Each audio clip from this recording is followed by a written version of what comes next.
বিসমিল্লাহির রহমানির রহিম। আজকে আলোচনা করব আল্লাহর নিয়ামত দাতা সম্পর্কে। সকল নিয়ামত আল্লাহর পক্ষ থেকে আসে।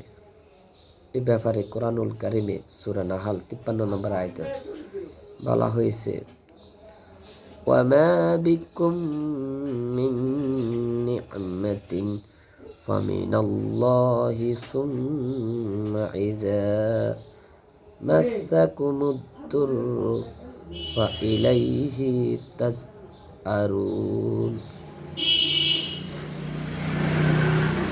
তোমাদের নিকট যে সমস্ত নিয়ামত রয়েছে তা তো আল্লাহর নিকট হতে আসে। আবার যখন তোমাদেরকে দুঃখ কষ্ট স্পর্শ করে তখন তোমরা তাকেই বেকুলভাবে আহ্বান করো।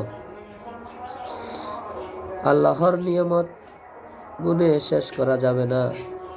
এই ব্যাপারে সূরা নাহাল 18 নম্বর আয়াতে বলা হয়েছে, ওয়া ইন তাউদ্দু নি'মাতাল্লাহি লা তুহসুহা।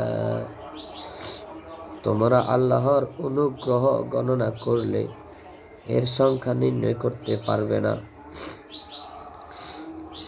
কোরআনুল কারিমে সূরা ইব্রাহিম 34 নম্বর আয়াতে বলা হয়েছে, ওয়া ইন তাউদ্দু নি'মাতাল্লাহি লা তুহসুহা ইন্নাল ইনসানা লাযালুমুন কাফফার।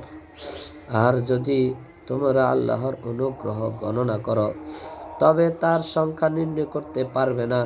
নিশ্চয় মানুষ অতিমাত্রায় জালিম ও অকৃতজ্ঞ।